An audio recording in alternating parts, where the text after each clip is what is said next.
1942. Japanese objective, Corregidor.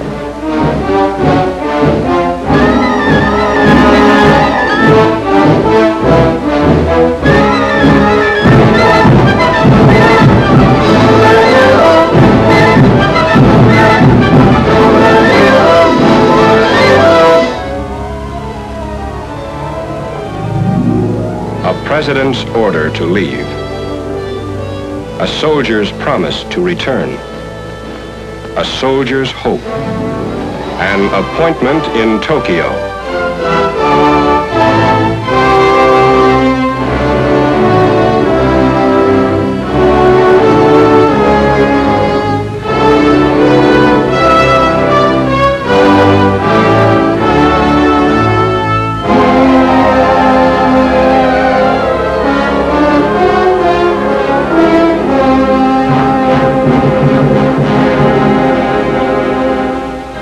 May 5th, 1942.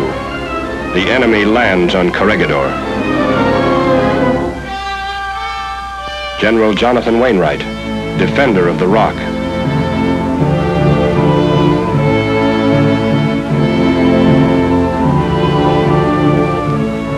Skinny Wainwright's pen wrote deep into the American memory.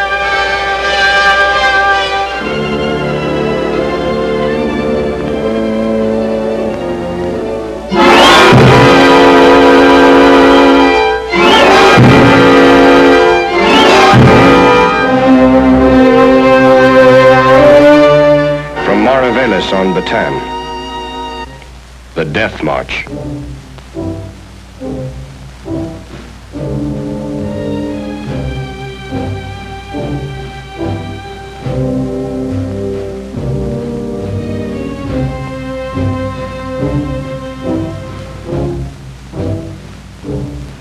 The Japs moved on.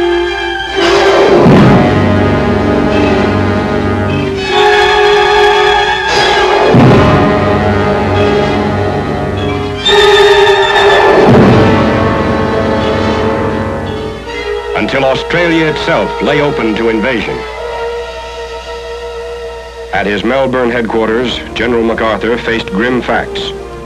Against nearly 3,000 Jap planes, he had barely 500. Against Jap millions, he had 11 poorly equipped divisions. Australians, Americans. Against him were thousands of miles of Jap-infested islands and Jap-controlled seas. Against him was time and space and power and preparation. Against him was an area that made the vast United States seem small. American industry and labor were converting from the non-essentials of peace to the necessities of war.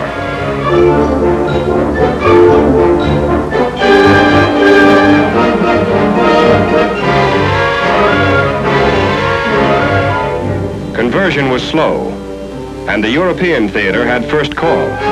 There was little to spare for the Pacific, little to travel 10,000 miles from factory to foxhole.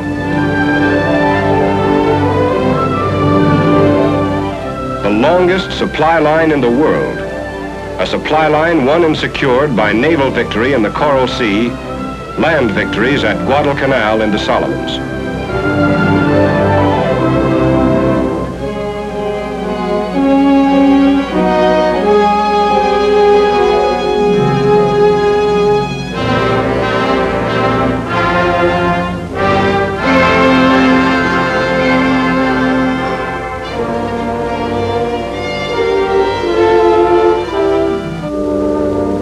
Japs were still on the move.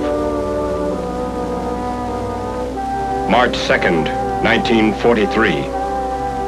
A strong enemy convoy was crawling through the Bismarck Sea. General Kenny's 5th Air Force struck with every plane he could get off the ground.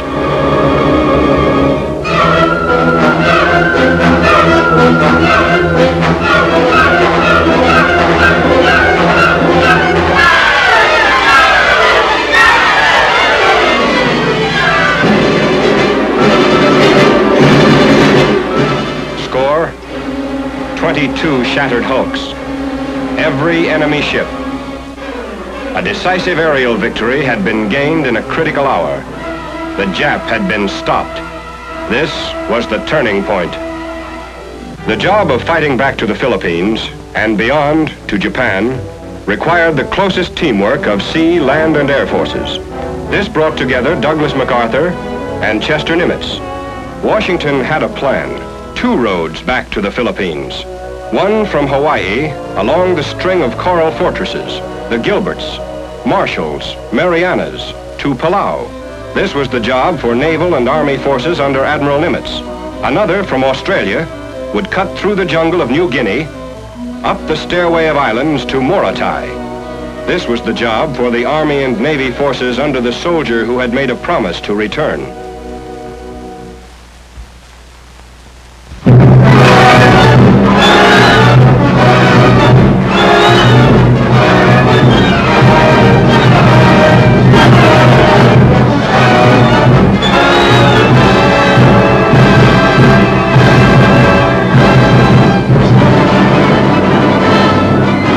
First, the air arm reached ahead.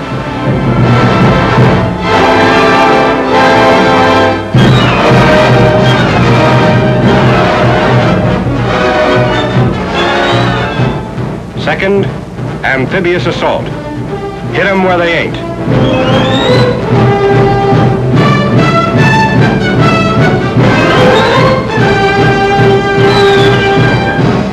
Up from Australia and across jungle-clad New Guinea. We learned amphibious warfare and used the sea lanes for surprise until we had cut off Jap-packed Rabaul and stood on the Admiralties. By now, the Japs were dug in and ready at Wewak. So we surprised Hollandia. Wewak bypassed.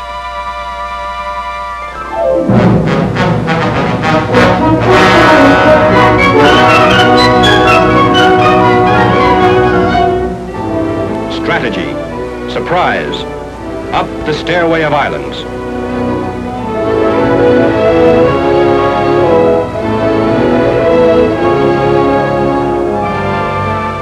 Morotai. The GIs of the Southwest Pacific were dug in and ready for the main event. To get here, they had left a lot of Japs behind them. Box score, 152,000 dead, 160,000 bypassed. This total of 312,000 Japs had cost us 13,000 dog tags nailed to white crosses.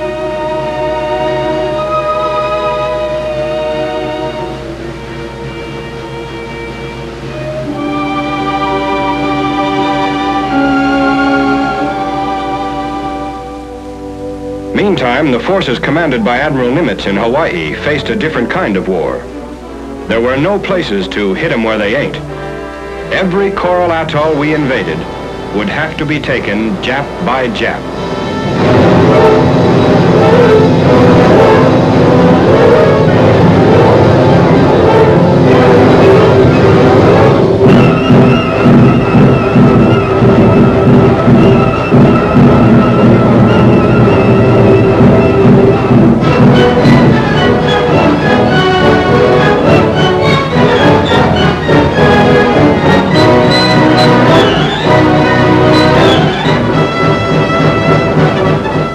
Westward through the Central Pacific.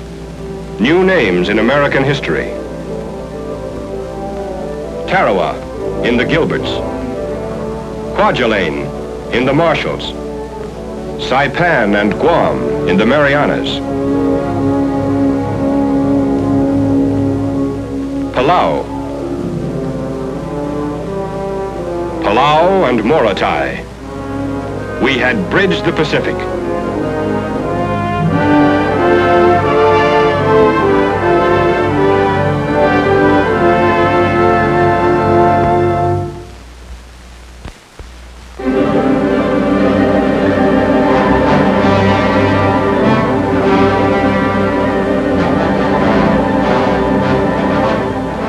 In early October '44, a combat-loaded convoy from Pearl Harbor was on its way to strike the enemy stronghold at Yap.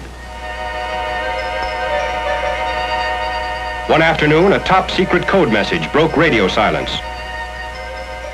For 3 years, our expanding Navy and Air Forces had prowled the Pacific, cutting Jap supply lines, smashing airstrips, blasting garrisons, until Jap losses made possible a big change of plans.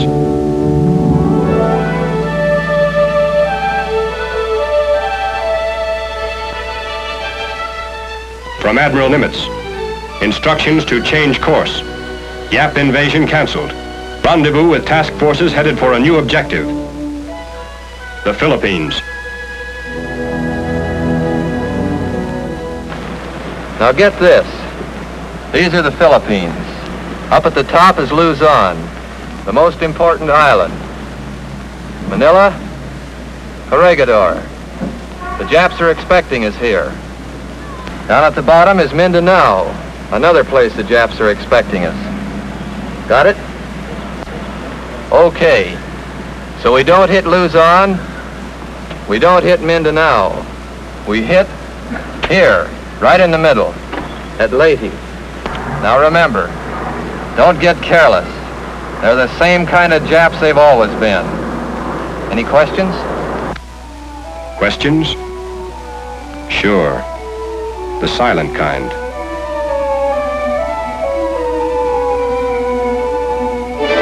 Yes, there are always questions.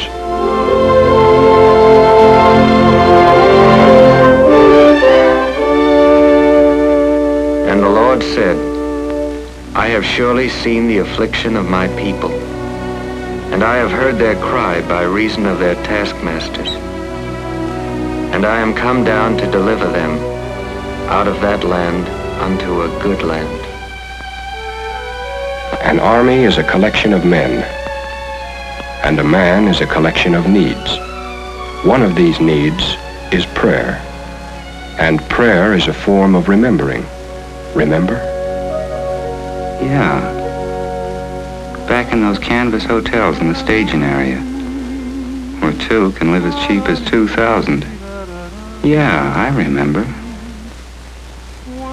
I remember Joe getting all polished up to go nowhere. What a character. Funny how the unimportant things were important. Like the first beer you had in 9 months. Like Tex and his accordion.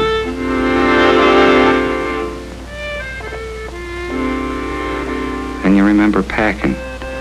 Cutting down to just what you need, 'cause what you take on your back. And you remember the things you left behind. To the lone prairie. All the things you wanted to say and couldn't. And when I die, And all the things you wanted to take you can and couldn't.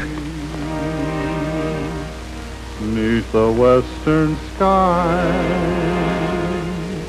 on the lone prairie.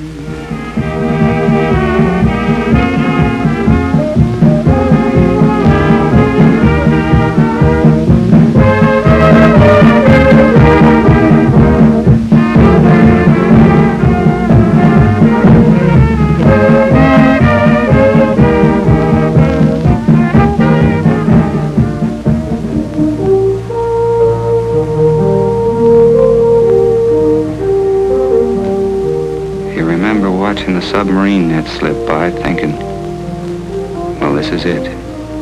I'm on my way.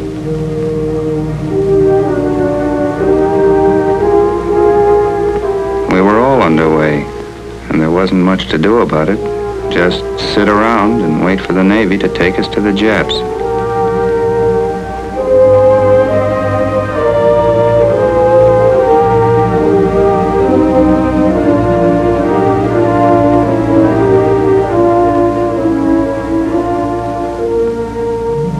Funny how you remember all those things at a time like this.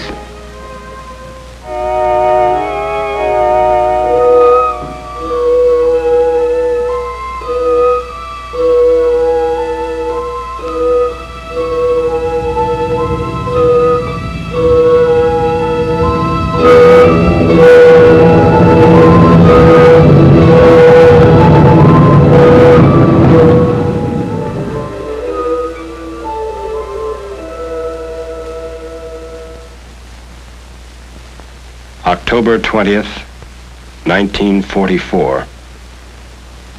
The men of MacArthur have returned.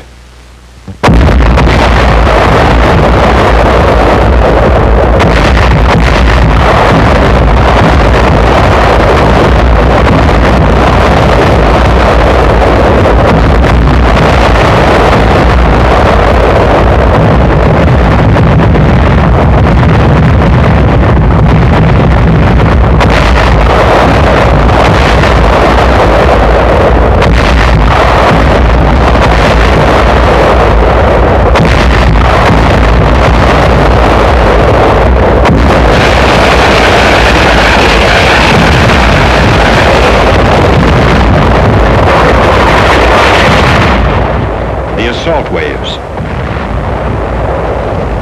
the untried, the veteran, the eager, the superstitious.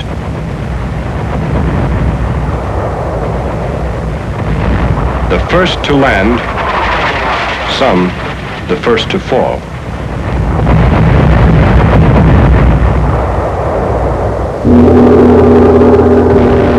Captured Jap film.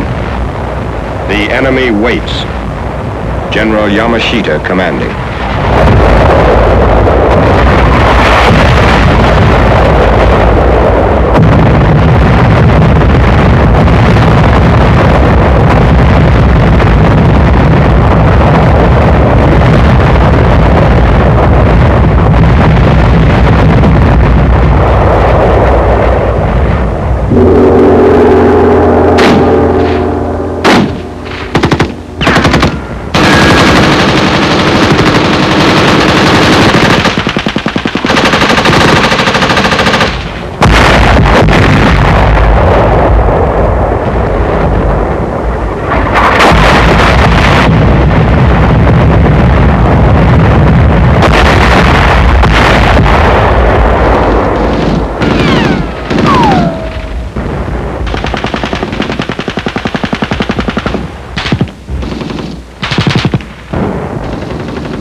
HQ on a beachhead, directing the westward surge of battle. General Yamashita was determined to hold Leyte at any cost. To do this, he siphoned troops from garrisons of all neighboring islands.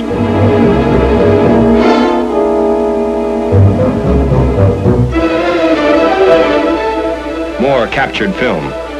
Bandy-legged nip infantrymen like these poured into Leyte.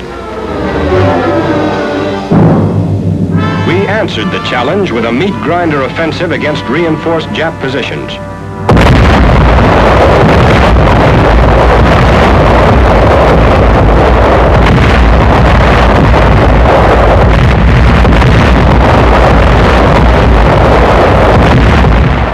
While the GIs pressed forward, grabbing ground, suddenly a new threat developed. The Jap fleet appeared, heading directly for both entrances to Leyte Gulf, moving to blast loose our toehold in the Philippines.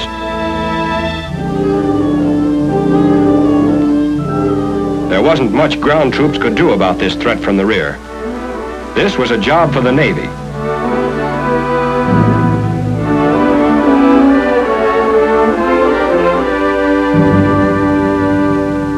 The first engagement was fought at night.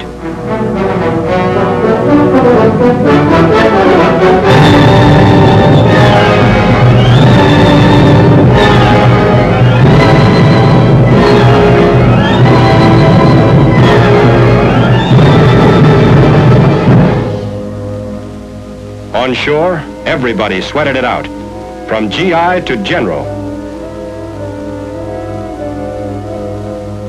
Our heaviest artillery was turned around toward the sea.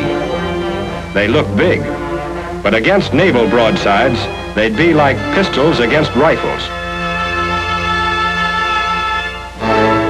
Next, our jeep carriers put the sting of death in the air east of Leyte Gulf.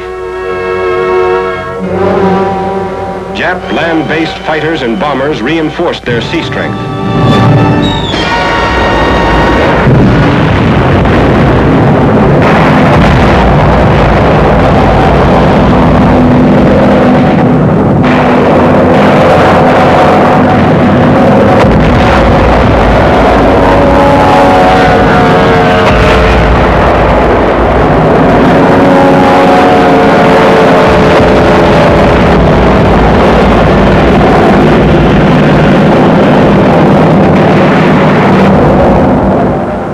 Some of our flat tops swallowed by flames, their planes still aloft, running out of gas. Leyte's captured strips were still unfinished, wet, but not as wet as the ocean.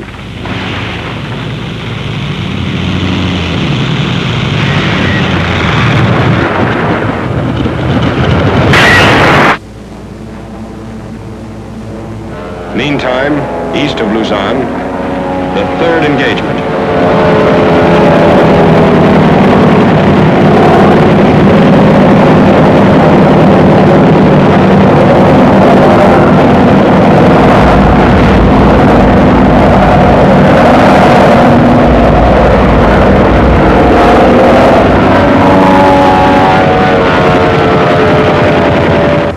Floating wreckage and floating Japs.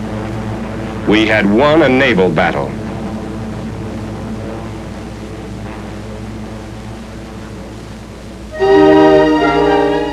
Battle won, beachhead secure.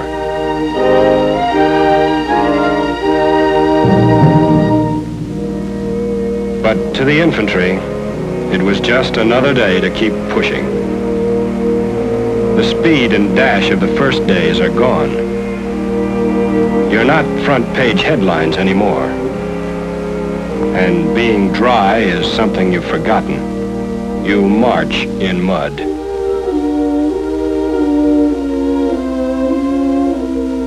You eat in mud.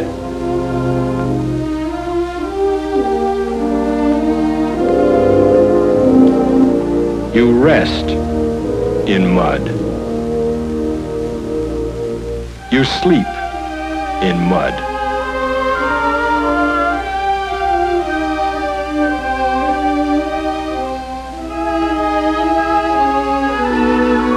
And as long as men remember war, they'll remember mud.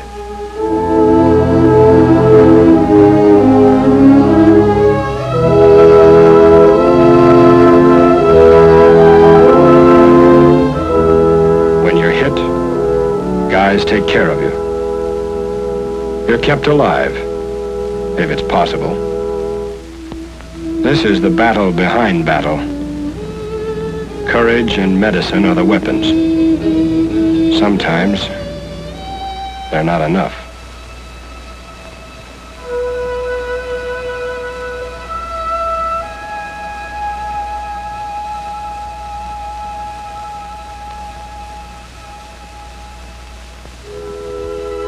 This is a cathedral, a large church in a small town. But this is only one church of one town, of one island. And there are thousands of islands where people like these are waiting. And on these other islands, life under the Japanese is hard.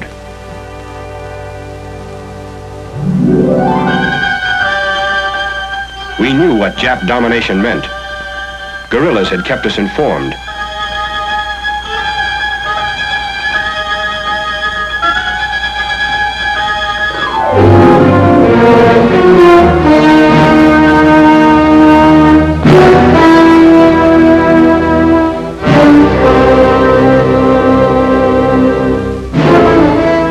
Their schools were closed, and their altars destroyed, their freedom gone.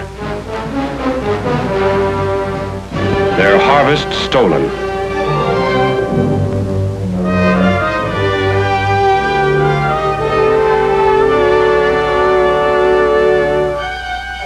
Death rate. American prisoners, bilibid, increasing. American prisoners. Outside, graves for the dead. Inside, graves for the living. All of these people, Filipino and American, were waiting. General George Kenney's Far East Air Force was delivering bombs to Jap targets on Luzon. Anything worth hitting was hit.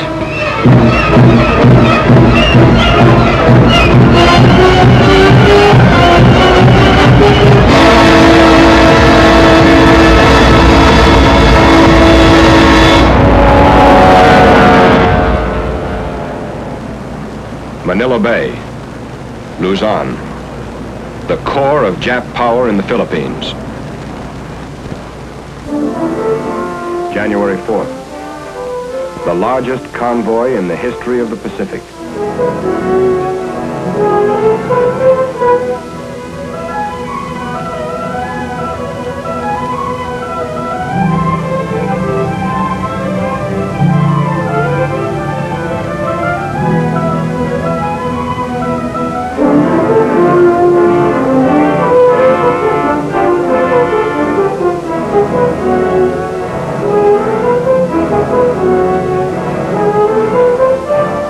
January 9th, 1945. This is Lingayen Gulf, Luzon. 4 divisions landing abreast. We had expected a very different kind of greeting than these cheering Filipinos who told us the Japs had pulled back 2 days before.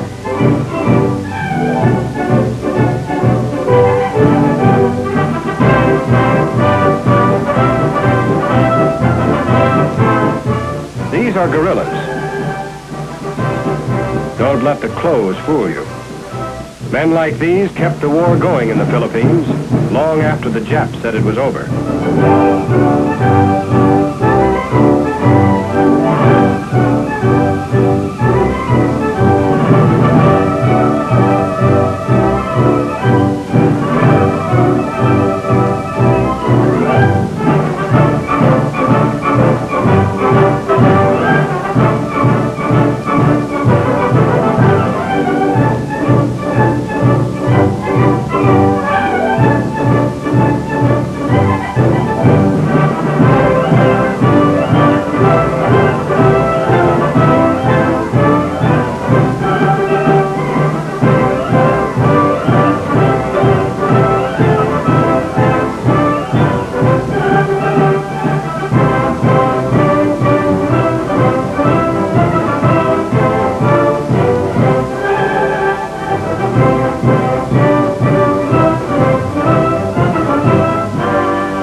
to Manila, we pushed our left flank deep into the mountains to the north.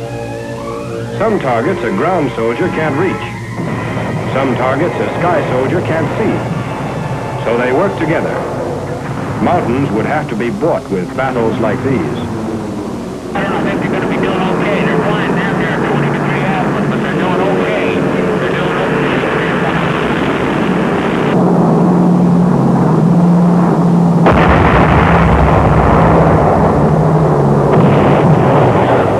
They're flying too much from northwest, too much from northwest to southeast. That is good. That is right on the ball.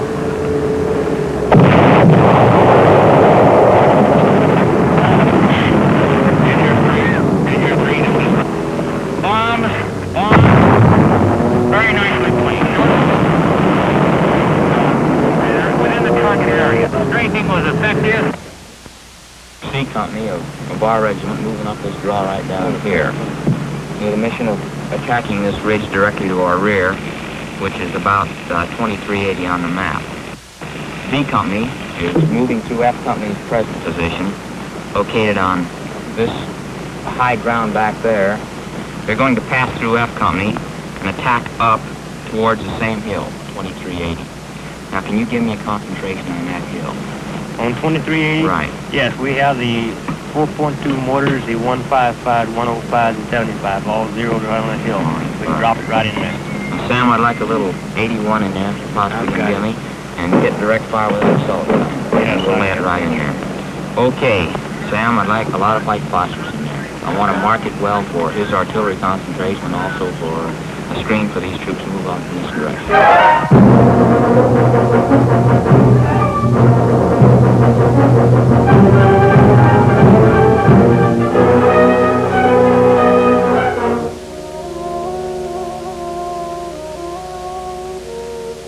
Yea, though I walk through the valley of the shadow of death, I will fear no evil.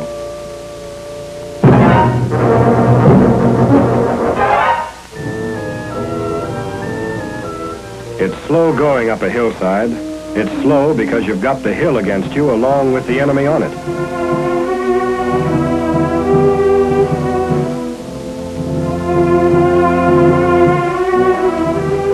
It's slow going up, sometimes slower coming down. Meantime, the main force sped down the Central Plains. Back of enemy lines was an important human objective, Cabanatuan, the prisoner of war camp.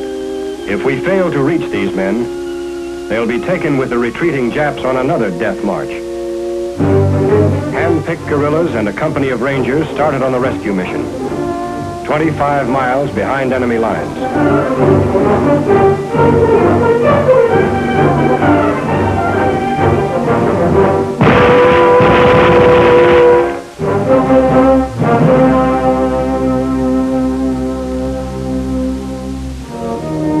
The living ghosts of Bataan.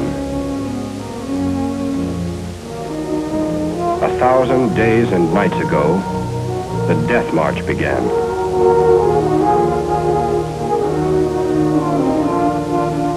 These are the few who finished it. Today, they are free.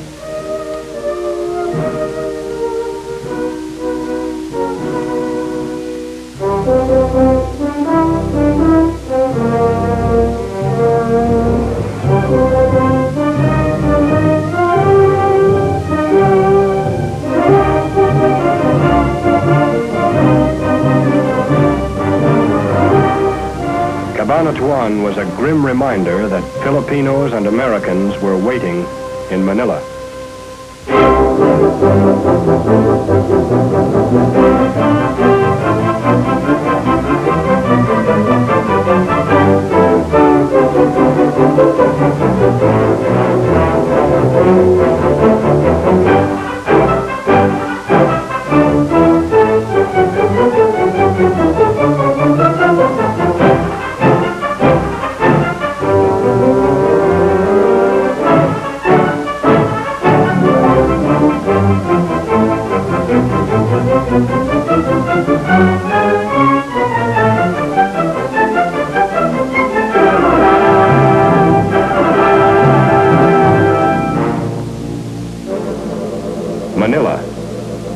caught in a stranglehold of armies as new forces landed, and the human vice closed. GIs were in the outskirts. Crawling under a ballpark fence is an old American custom. Rizal Stadium, a baseball diamond.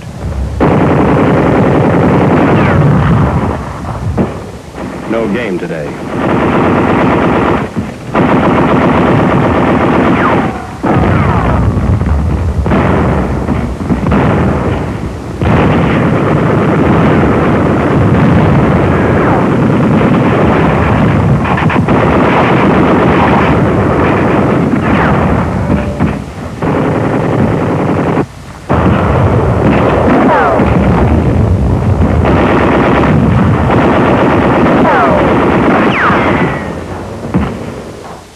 Battle never stands still. From baseball park to business district. This is a new type of jungle for island-hopping GIs. A jungle of broken buildings and smashed streets. But the same kind of Japs they've always been.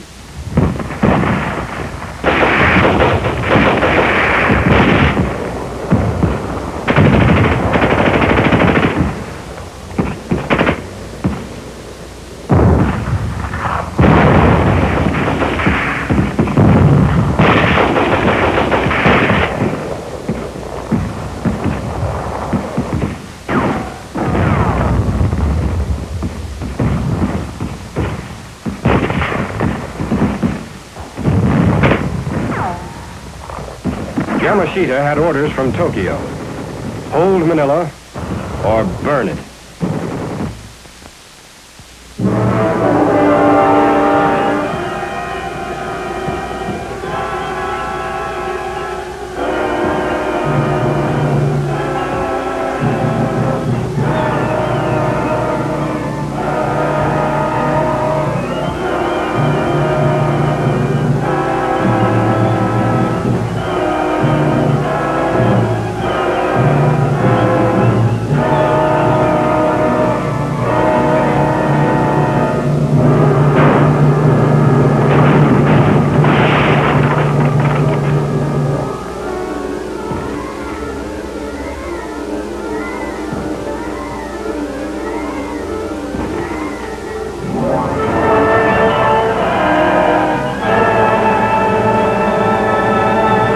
Manila, the pearl of the Orient.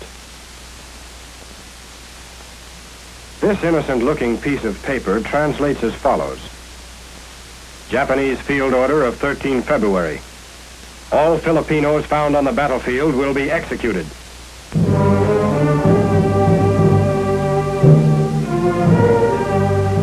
Japanese field order obeyed.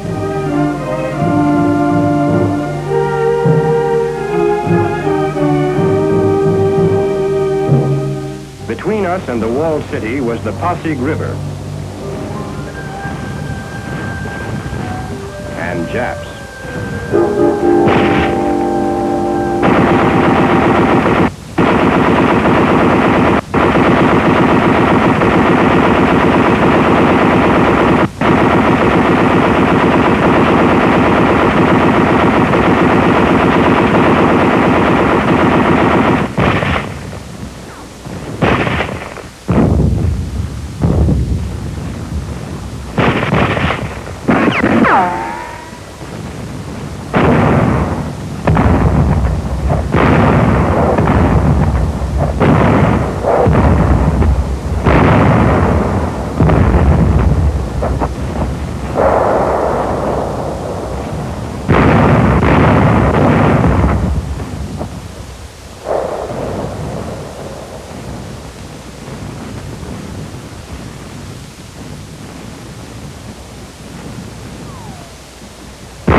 Building to building, room to room, street to street, we brought battle to the Japs.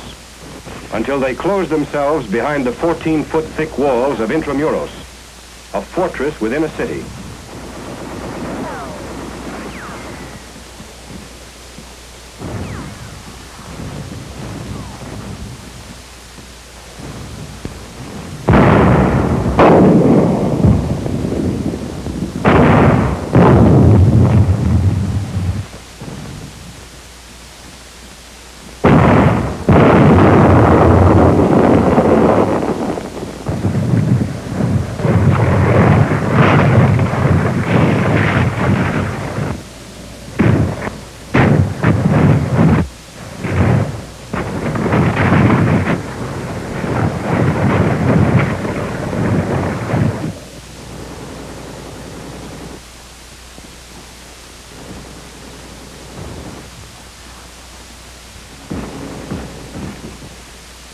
The jungle didn't stop these soldiers. Neither did this wall.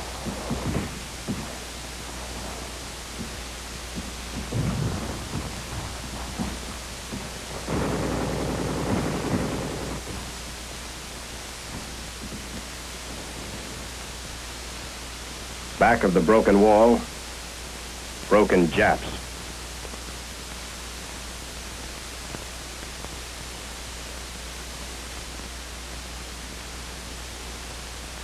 And all around them, broken homes.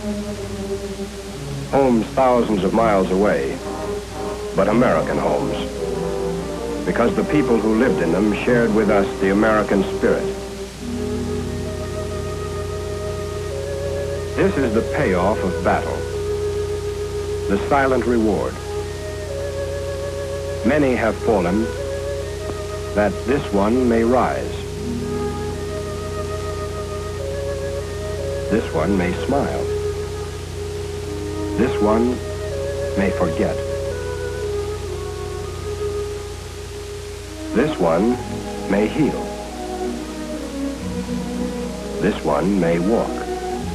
This one may find a home. This one may find peace.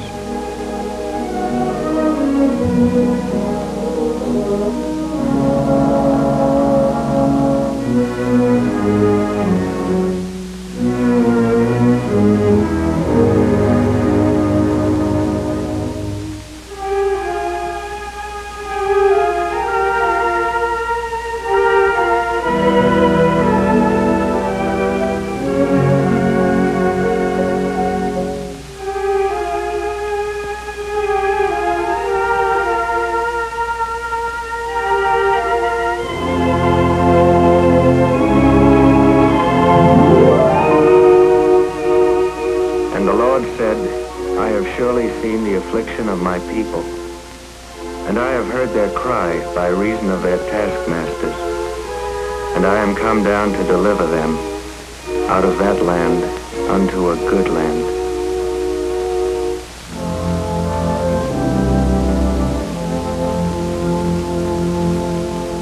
February 1945, American objective, Corregidor. The general had an appointment with the past.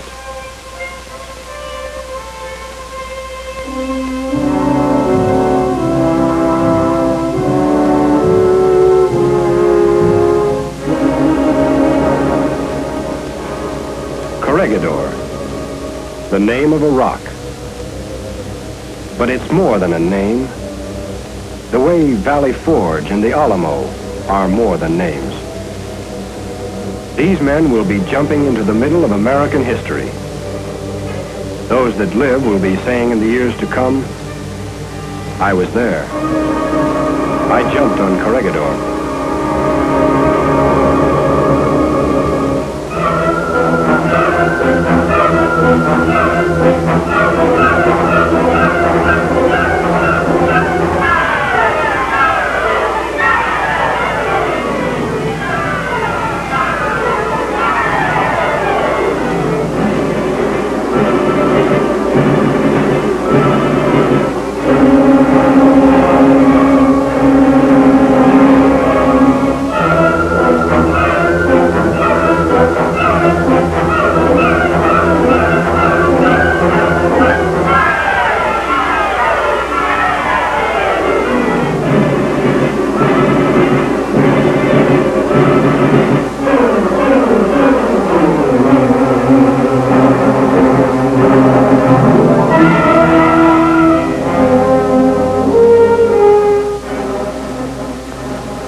B-47s still emptied their human cargoes, our low-flying fighters paved the landing beaches for waterborne GIs who had crossed over from Bataan.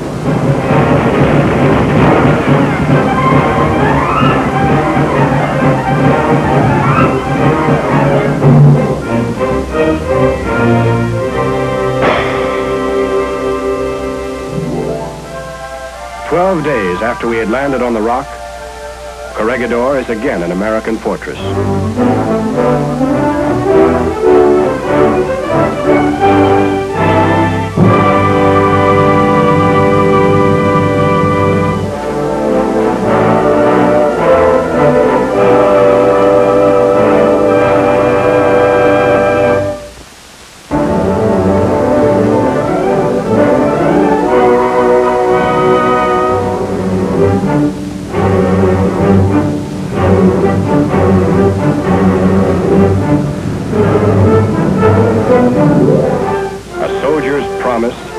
Had been kept. A soldier's hope could now be realized. On to Tokyo. While vast armies were being marshaled in the Philippines, the Marines won Iwo Jima. And Army, Navy, and Marine forces took Okinawa. Naval guns were knocking at Japan's coastline. And Saipan-based superforts were pounding Japan's skyline.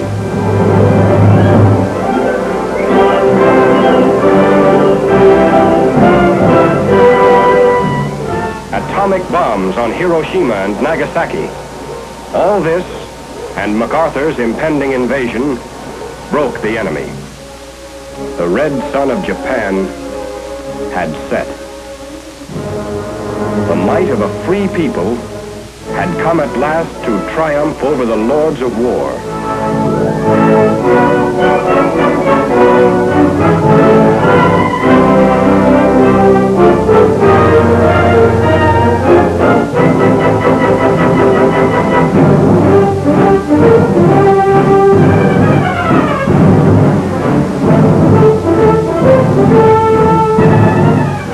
The last beachhead, Japan.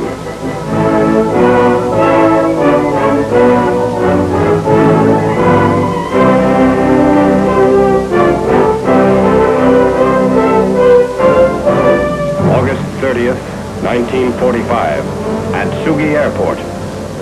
General of the Army Douglas MacArthur, Commander-in-Chief of the United States Army Forces in the Pacific, designated Allied Supreme Commander to accept the surrender of the Japanese.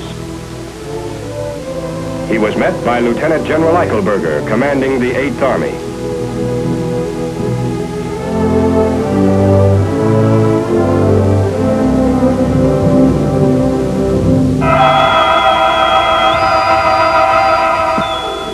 September 1st, 1945, on the battleship Missouri.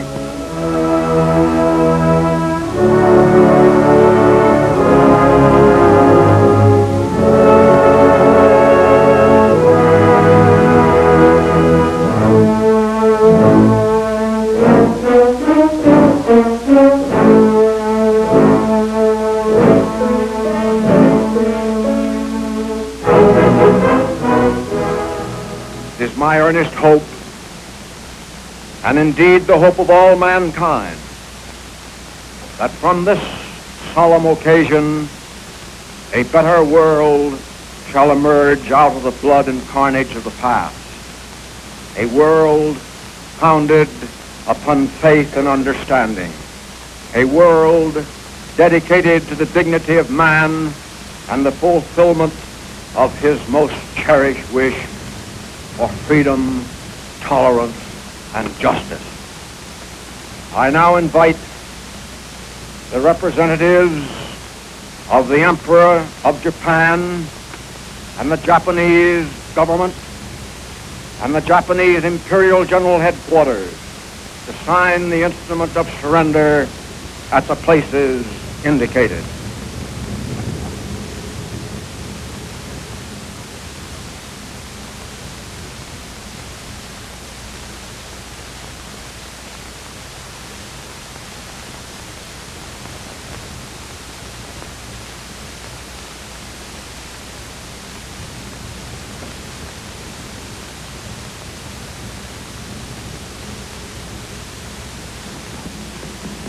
The Supreme Commander for the Allied powers will now sign on behalf of all the nations at war with Japan. Will General Wainwright and General Percival step forward and accompany me while I sign?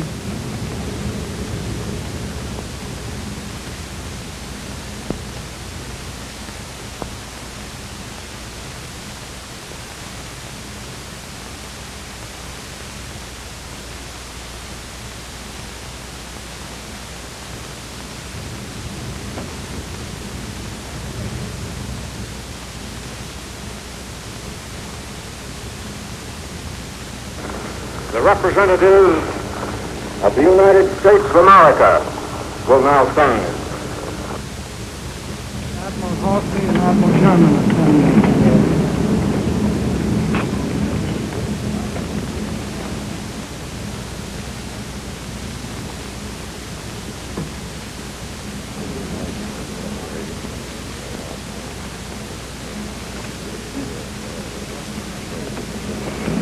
Let us pray that peace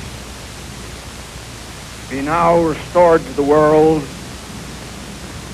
and that God will preserve it always. These proceedings are closed.